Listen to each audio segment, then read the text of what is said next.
الرجيم من همزه ونفخه ونفسه أمن يجيب المضطر إذا دعاه ويكشف السوء ويجعلكم خلفاء الأرض أإله مع الله قليلا ما تذكرون۔ ہر قسم کی حمد و ثنا اللہ وحدہ لا شریک رب ارض و سما کے لیے ہے۔ لا تعداد بے شمار درود و سلام جناب محمد رسول اللہ صلی اللہ علیہ وسلم کی ذات اقدس پر۔ حضرات گرامی، جو آج کا دور ہے، اس دور میں شاید ہی کوئی خوش قسمت انسان ہو جو اپنے حالات سے مطمئن ہو، ورنہ ہر آدمی پریشان ہے، ہر آدمی کی زبان پہ گلے ہیں، شکوے ہیں۔ کوئی کہتا ہے مالی حالات بڑے کمزور ہیں، کوئی کہتا ہے صحت نہیں ٹھیک رہتی، کسی کے پاس مال ہے، صحت ہے، اس کے پاس اولاد نہیں ہے، کوئی کسی وجہ سے پریشان ہے، کوئی کسی وجہ سے پریشان ہے۔ جہاں چار بندے اکٹھے ہو کر بیٹھتے ہیں وہاں گلے شکوے شروع ہو جاتے ہیں۔ اگر ایک دوسرے کے سامنے گلے شکوے کرنے کی بجائے ہم اللہ کی طرف رجوع کر لیں، اپنا گلہ، اپنا دکھ درد اللہ کے سامنے بیان کریں، اس کا تو فائدہ ہے۔ ورنہ بھائی، لوگوں کے سامنے اپنے دکھ درد بیان کرنے سے دکھ درد میں اضافہ تو ہوگا، کمی نہیں ہوگی۔ کبھی کوئی ایسا ہوا ہے کہ کسی کو بہت زیادہ صدمہ پہنچا ہو، تکلیف یا کسی مصیبت میں وہ شخص مبتلا ہو تو چلو تھوڑا سا اس کو دے دو، تھوڑا سا اس کو دے دو، تھوڑا سا اس کو دے دو؟ بلکہ آج کا دور تو یہ ہے کہ لوگ ہنستے ہیں، مذاق بناتے ہیں۔ کسی کے سامنے اپنا کوئی مسئلہ بیان کر دو، اگر کوئی اللہ کا بندہ آپ کا مسئلہ حل کر بھی دے تب بھی بعد میں آپ کو جتلاتا رہے گا۔ ضرورت اس بات کی ہے، جو ہمارے حالات ہیں، چاہے وہ ہمارے ذاتی شخصی حالات ہوں یا معاشرتی حالات ہوں یا اجتماعی حالات ہوں، آج ہماری جو حالت ہے یہ رجوع اللہ کی طرف گار ہے۔ اللہ کی طرف رجوع کرنے کی جتنی آج ضرورت ہے شاید پہلے لوگوں کو نہ ہو، کیونکہ پہلے لوگوں کے حالات ایسے خراب حالات نہیں تھے جیسے ہمارے ہیں۔ جو بندہ جس کو کسی کو مالی تنگی ہے، کسی کی صحت کا مسئلہ ہے، کسی کی اولاد کا مسئلہ ہے، کسی کا کوئی مسئلہ ہے، کسی کا کوئی مسئلہ ہے، ایک دفعہ اللہ کے در پہ آ کر تو دیکھیں۔ یہ اللہ پکارتا ہے، یہ اللہ کہتا ہے کہ ایک دفعہ مجھے پکار کر تو دیکھو، پھر اللہ کی حکمتوں کو سمجھنے کی کوشش کر کے تو دیکھو۔ کیا پتا کہ جس کو ہم اپنے لیے مصیبت سمجھ رہے ہیں وہ مصیبت اصل میں ہماری نجات کا سبب ہو۔ جس کو آج ہم اپنی ذات کے لیے محرومی سمجھ رہے ہیں، کیا پتا ان محرومیوں کے پیچھے اللہ کی عطا ہو۔ جس کو آج ہم اپنے لیے بہت بڑا مسئلہ سمجھ رہے ہیں، کیا پتا اس مسئلے کے پیچھے کشادگی ہو۔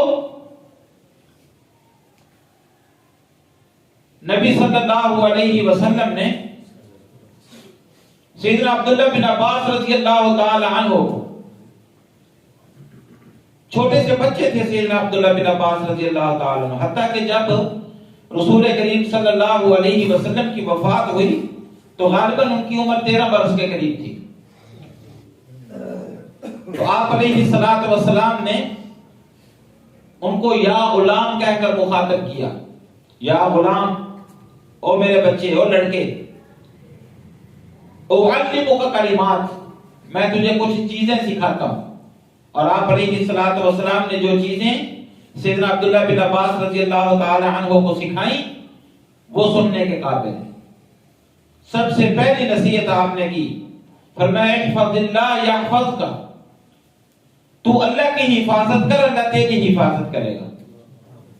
احفظ اللہ تجدہ تجاہک، تو اللہ کی حفاظت کر، اللہ کو تو اپنے سامنے پائے گا. اللہ کی حفاظت کا کیا مطلب ہے؟ اللہ کو ہماری حفاظت کی ضرورت ہے، باڈی گارڈ کی ضرورت ہے. مطلب یہ ہے کہ تو اللہ کو یاد کیا کر، تو اللہ کو پکارا کر، اللہ کی طرف رجوع کیا کر، اپنے ہر مسئلے میں اللہ کے سامنے جا کے رویا کر. جب تو ایسا کر لے گا، اللہ کو پکارے گا، اللہ کے سامنے اپنا مسئلہ بیان کرے گا، تجدہ تجاہک، اللہ کو اپنے سامنے پائے گا، اللہ فوراً تیری مدد کے لیے آ جائے گا. اذا سألت فاسأل اللہ، اذا استعنت فاستعن باللہ، جب بھی مانگنا ہو اللہ سے مانگ، جب مدد کی ضرورت پیش آئے اللہ کے سامنے اپنے ہاتھ پھیلا. پھر نبی صلی اللہ علیہ وسلم نے فرمایا یہ کمزور وسیلے، یہ کمزور ستون جن کے پاس ہم پناہ پکڑنے کی کوشش کرتے ہیں، جن کے پیچھے ہم بھاگتے ہیں، آپ علیہ الصلوۃ والسلام نے فرمایا لو ان الامۃ لمجتمعت علی ان ينفعوک بشیء لم ينفعوک الا بشیء قد كتب اللہ لک. ساری کی ساری امت کسی مسئلے میں تجھے فائدہ پہنچانے کے لیے جمع ہو جائے، اگر اللہ نے تیرے نصیب میں وہ فائدہ نہیں لکھا تو ساری کی ساری امت جمع ہو کر بھی وہ تجھے فائدہ نہیں پہنچا سکتی. اور اگر ساری کی ساری امت کسی معاملے میں تجھے نقصان پہنچانا چاہے، لم یضروک الا ما كتب اللہ علیک، وہ کبھی بھی تجھے نقصان نہیں پہنچا سکتے الا یہ کہ اللہ نے تیرے نصیب میں وہ نقصان لکھا ہوگا. پھر نبی صلی اللہ علیہ وسلم نے فرمایا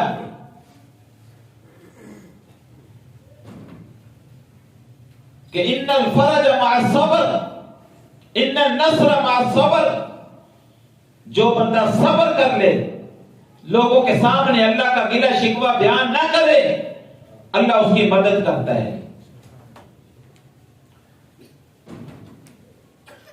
امام بخاری نے ایک قصہ بیان کیا ہے صحیح بخاری کے اندر. ایک سیاہ فام عورت تھی، سیدہ عائشہ رضی اللہ تعالی عنہا کے پاس اکثر آ جایا کرتی تھی، آ کے بیٹھتی، باتیں شاتیں کرتی، کوئی تعلیم و تعلم حاصل کرتی، مسائل پوچھتی، بیٹھی رہتی، اپنا وقت پاس کر لیتی. جب اٹھ کر جانے لگتی وہ ایک شعر پڑھتی تھی، وَيَوْمُ الْوِشَاحِ مِنْ أَعَاجِيبِ رَبِّنَا أَلَا إِنَّهُ مِنْ بَلْدَةِ الْكُفْرِ أَنْجَالٍ. یہ شعر، اس کا مطلب ترجمہ اس کا یہ ہے کہ کیا ہی وہ کمر بند والا دن تھا کہ جس دن کی وجہ سے اللہ تعالیٰ نے مجھے ملت کفر سے ملت اسلام میں داخل کر دیا. جب بھی آتی، مسجد نبوی میں اس کا ایک چھوٹا سا خیمہ نصب کیا ہوا تھا نبی صلی اللہ علیہ وسلم نے، وہاں وہ رہتی تھی، ساتھ ہی گھر تھا، اکثر ہی آ جایا کرتی. جب بھی آتی بات چیت کرتی رہتی، اٹھنے لگتی تو یہ شعر پڑھ کے اٹھتی. ایک دن سیدہ عائشہ رضی اللہ تعالیٰ عنہا نے اس کو بٹھا کہ میں کئی دنوں سے تجھے دیکھ رہی ہوں، جب بھی تو جاتی ہے یہ شعر پڑھ کے جاتی ہے، اس کا قصہ کیا ہے؟ کیا ہے وہ کمر بند والا دن؟ جیسے آج کل کی خواتین جب بازار جاتی ہیں یا گھر سے باہر نکلتی ہیں، ان کے پاس ایک ہینڈ بیگ ہوتا ہے جس کو ہم پرس کہتے ہیں، وہ چھوٹا بھی ہوتا ہے بڑا بھی ہوتا ہے. اس دور میں بھی عورتوں کے پاس یہ تھا. یہ عورتوں کی جو ذاتی استعمال کی چیزیں ہوتی ہیں، مثلا کوئی زیور ہے، کوئی گھڑی ہے، کوئی چھوٹی موٹی گھر کی استعمال کی، اپنے ذاتی استعمال کی چیزیں ہیں، وہ پرس کے اندر جو چیزیں رکھی جاتی ہیں، یہ ہر دور میں عورتوں کی عادت رہی ہے یہ چیزیں اپنے پاس رکھنے کی. تو اس دور میں ذرا یہ ہوتا تھا کہ اس طرح کے ہینڈ بیگ نہیں ہوتے تھے، کمر بند ہوتے تھے، چمڑے کے بنے ہوئے، کپڑے کے بنے ہوئے. وہ اپنے کمر کے ساتھ، کندھے کے ساتھ باندھ لیتی ہیں عورتیں. اس کے اندر وہ اپنی، جس طرح حاجی حضرات وہ احرام کے اوپر بیگ باندھ لیتے ہیں، بیلٹ باندھ لیتے ہیں، اس طرح کا، اس کو کمر بند کہتے ہیں. یہ سیاہ فام عورت ایک گھرانے کی، مدینے سے کافی دور کسی علاقے میں ایک گھرانے کی لونڈی تھی. ساری زندگی ان کے گھر میں رہی، خدمت کرتی تھی ان کی. اس کے کاموں سے راضی ہو کر انہوں نے اس کو آزاد کر دیا کہ آج کے بعد تو ہماری لونڈی نہیں، تو ایک آزاد عورت ہے. یہ بیچاری کہنے لگی میں آزاد تو ہو گئی ہوں، میں جاؤں کہاں، میرا تو کوئی ہے نہیں دنیا میں تمہارے پاس ہی رہوں گی. انہوں نے کہا جی بسم اللہ، ہمارے پاس رہو، لیکن لونڈی نہیں، آزاد ہے. کسی لڑکی کی تازی شادی ہوئی، وہ دلہن تھی، قضاء حاجت کے لیے باہر نکلی. وہ سیاہ فام عورت بھی اس کے ساتھ چلی گئی کہ چلو اکیلی نہ جائے. اس نے اپنا وہ کمر بند جس کے اندر اس کا کافی سارا زیور تھا، دلہن جو تھی کوئی اور استعمال کی چیزیں تھی، وہ اتار کے رکھا اور چلی گئی قضاء حاجت کے لیے. یہ عورت اپنے کام کاج میں مشغول ہو گئی، تو گھوم پھری ادھر گھوم پھر. وہ سرخ چمڑے کا بنا ہوا کمر بند تھا، سرخ چمڑے کا. اوپر چیلیں اڑ رہی تھی. چیل نے اس کو گوشت کا ٹکڑا سمجھا، چونکہ سرخ تھا. چیل نے اس کو گوشت کا ٹکڑا سمجھا. چیل نے جھپٹا مارا اور لے کے اڑ گئی. اب وہ دلہن واپس آئی تو اس کا وہ تھا نہیں. ادھر ادھر بہت تلاش کیا، گھر میں آ کر بتایا کہ وہ گم ہو گیا. اس میں کافی سارا زیور تھا اس کا. گھر والوں نے بھی کافی سارا تلاش کیا، نہیں ملا. انہوں نے اس عورت کو پکڑ لیا کہ تو نے چرایا ہے، تیری نیت خراب ہوگی.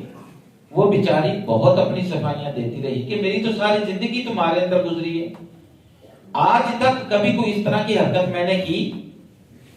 جب میں لونڈی تھی، غلام تھی، تب میں نے ایسی کوئی حرکت نہیں کی. اب تو میں آزاد ہوں، اور اگر میں اس کو چراؤں گی تو کہاں لے جاؤں گی؟ میرا تو کوئی ٹھکانہ نہیں، میرا تو رہنا سہنا تمہارے گھر میں ہے. اللہ کا خوف کرو، میں نے تو یہ کام حرکت نہیں کی. اللہ کو وہ لوگ مانتے تھے. پہلے بھی ایک دفعہ ایک جمعے میں نے ساری تفصیل بتائی.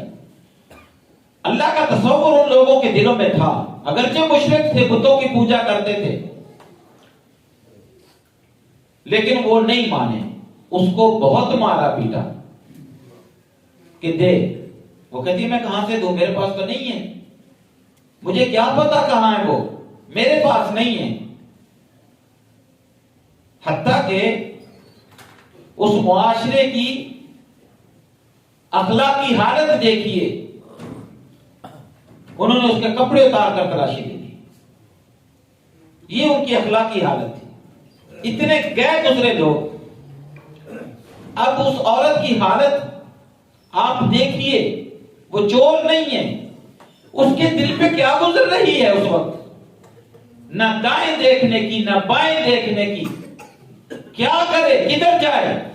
ان ظالموں نے تو عزت تک نہیں چھوڑی تلاشی لینے کے لیے.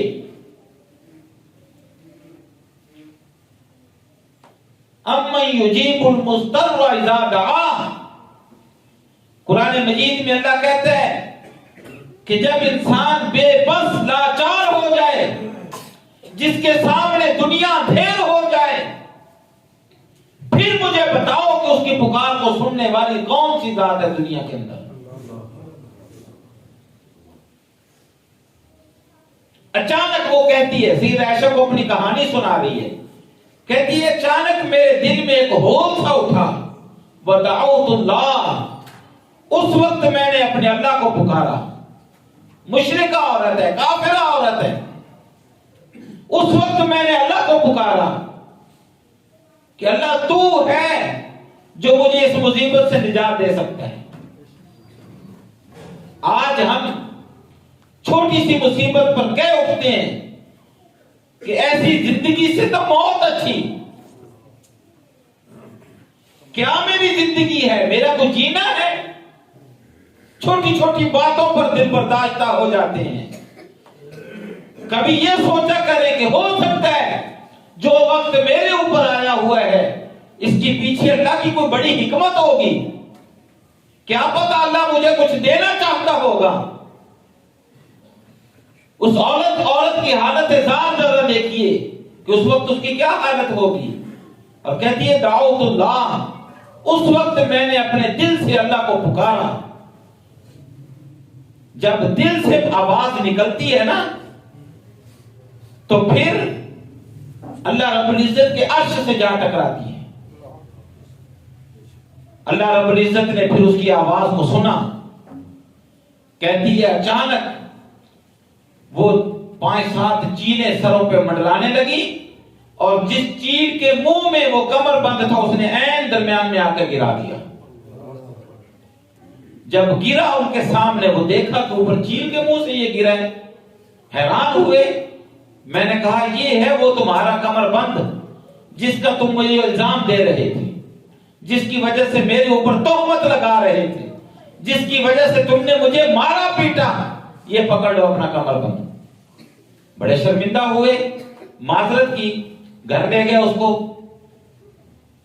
کہتی ہے تب سے میرے دل میں یہ بات بیٹھ گئی کہ میں اس اللہ کو تلاش تو کروں نا جس نے میری ایک پکار پر میری سن لی۔ وہ ہے کون سی ذات، کہاں رہتا ہے، کیسے میری پکار اس نے سن لی، کہاں سے تلاش کروں۔ کہتی ہے میرے اندر یہ جستجو پیدا ہو گئی کہ وہ اللہ جس نے میری پکار سن لی، میں نے یا اللہ کو پکارا تو اللہ نے یہ سبب بنا دیا۔ باہر نکلی، ایک قافلہ جا رہا تھا، اس قافلے والوں سے پوچھا تم کون ہو، کدھر جا رہے ہو؟ کہنے لگے ہم فلاں علاقے سے آئے ہیں، مدینے جا رہے ہیں، وہاں ایک نبی آیا ہے اور وہ اللہ کی باتیں بتاتا ہے، ہم اس کے پاس جا رہے ہیں۔ اللہ کی باتیں بتاتا ہے، محنت سماجت کی، مجھے بھی ساتھ لے چلو، میں بھی اللہ کی باتیں سننا چاہتی ہوں۔ سیدھی آئی، نبی صلی اللہ علیہ وسلم کی زیارت کی اور اسلام قبول کر لیا۔ کہتی ہے میں اپنے دل میں اس وقت مر جانے کو دل کر رہا تھا جب وہ میری تلاشی لے رہے تھے۔ مجھے کیا پتا تھا کہ یہ جو میرے اوپر وقت آیا ہوا ہے، میری تلاشی ہو رہی ہے، میری مار پیٹ ہو رہی ہے، اس کے پیچھے اللہ رب العزت نے مجھے جہنم کے عذاب سے بچا لیا۔ اللہ نے اس کے بدلے مجھے ملت کفر سے نکال کر ملت اسلام میں داخل کر دیا، ورنہ اگر یہ میرے اوپر یہ وقت نہ آتا، میں اللہ کی تلاش میں نہ لگتی، ہو سکتا ہے اسی حالت کفر میں مر جاتی، تو میرا کیا بنتا؟ میرے بھائی یہ بڑا عظیم واقعہ ہے، ایک ایک چیز کا اس میں ہمارے لیے درس اور سبق ہے کہ جب بھی ہمارے اوپر کوئی برا وقت آئے ہم یہ سوچیں تو صحیح کہ ہم کبھی اللہ کے سامنے بھی گئے ہیں۔ ایک دفعہ کتاب میں حضرت مولانا محمد اسماعیل سلفی رحمۃ اللہ علیہ، بہت بڑے شیخ الحدیث تھے، ان کا ایک واقعہ پڑھ رہا تھا۔ انہوں نے اپنے ایک شاگرد کو کسی گاؤں میں مسجد میں بطور امام بھیجا۔ گاؤں والوں نے کہا ہوگا کہ حضرت جی کوئی ہمیں قاری خطیب چاہیے، امام چاہیے، تو انہوں نے اپنے ایک شاگرد کو بھیج دیا۔ 5-6 مہینے گزرے، وہ شاگرد اپنے شیخ صاحب کی، اپنے استاد کی زیارت کے لیے آیا، ملنے کے لیے آیا، اور آگے شکایت کی کہ استاد جی حالات ایسے ہیں، گزارا نہیں ہوتا، اگر آپ جماعت والوں کو کہہ دیں کہ تھوڑی سی میری تنخواہ بڑھا دیں، میرے ساتھ تعاون زیادہ کر دیا کریں۔ وہ تو تعاون نہیں کرتے، میں بہت پریشان ہوں۔ حضرت مولانا محمد اسماعیل سلفی رحمۃ اللہ علیہ چہرے پر غصے کے آثار آ گئے، فرمانے لگے جو شکایت مجھے آ کر کی ہے، جو بات مجھے آ کر بتائی ہے، ایک دفعہ بھی اللہ کو کی ہے، ایک دفعہ بھی اللہ کے سامنے رویا ہے، اللہ کو کہا ہے کہ اللہ میرے حالات ایسے ہیں، تو کو مہربانی کر۔ وہ شاگرد بھی اس دور کا تھا، اس نے کہا استاد جی غلطی ہوگی، واقعی میں ایسا نہیں کر سکا، آئندہ کبھی آپ کو میری شکایت نہیں ملے گی، میں جو اپنا بات ہوگی اللہ کے سامنے کیا کروں گا۔ اللہ کافروں کی پکار کو بھی سنتا ہے، ہم تو اللہ کو ماننے والے ہیں۔ اللہ سے مانگنے کا طریقہ سیکھیے، اللہ سے مانگا کیجئے۔ اللہ اپنے بندوں کی پکار کو رد نہیں کرتا۔ اگر کوئی کڑا وقت آ بھی جائے، ذرا اس کے پیچھے حکمتیں دیکھیے، جب حکمتیں سامنے آتی ہیں پھر بندہ سوچتا ہے۔ ایک نہیں کئی دفعہ یہ واقعہ آپ نے بھی دیکھا ہوگا، میں نے بھی دیکھا، بس اسٹاپ پہ کھڑے ہوتے ہیں، بندہ بھاگ کے آتا ہے، اوہ بس نکل گئی، بڑا پچھتاتا ہے، بس نکل گئی یار، میں تو لیٹ ہو گیا، میں نے پہنچنا تھا، یہ ٹائم نکل گیا، آپ کو پتہ نہیں بس کب آئے گی۔ وہ پچھتا رہا ہے، سوچ رہا ہے، افسوس کر رہا ہے۔ 15 منٹ بعد پتہ چلا اس بس کا آگے جا کے ایکسیڈنٹ ہو گیا، پھر وہی بندہ شکر کر رہا ہوتا ہے، شکر ہے میں نہیں بیٹھا۔ اللہ کی حکمتوں کو ہم نہیں سمجھتے۔ اس لیے میرے بھائی آج کے دور میں جو ہمارے حالات ہیں، زیادہ سے زیادہ رجوع اللہ کی ضرورت ہے۔ اللہ کے سامنے گڑ گڑائیے، اللہ کے سامنے اپنے مسائل بیان کیجیے، اپنے لیے، اس امت کے لیے اللہ سے دعا کیجیے۔ اللہ ہم گناہ گار ہیں، ہم سے غلطیاں ہیں، جو کچھ ہو رہا ہے ہمارے کرتوتوں کا نتیجہ ہے، لیکن تو تو رحمت والا ہے، تو ہمیں معاف کر دے۔ اللہ رب العزت سے دعا ہے اللہ ہمارے حالات کی بہتری فرمائے۔ وآخر دعوانا الحمدللہ۔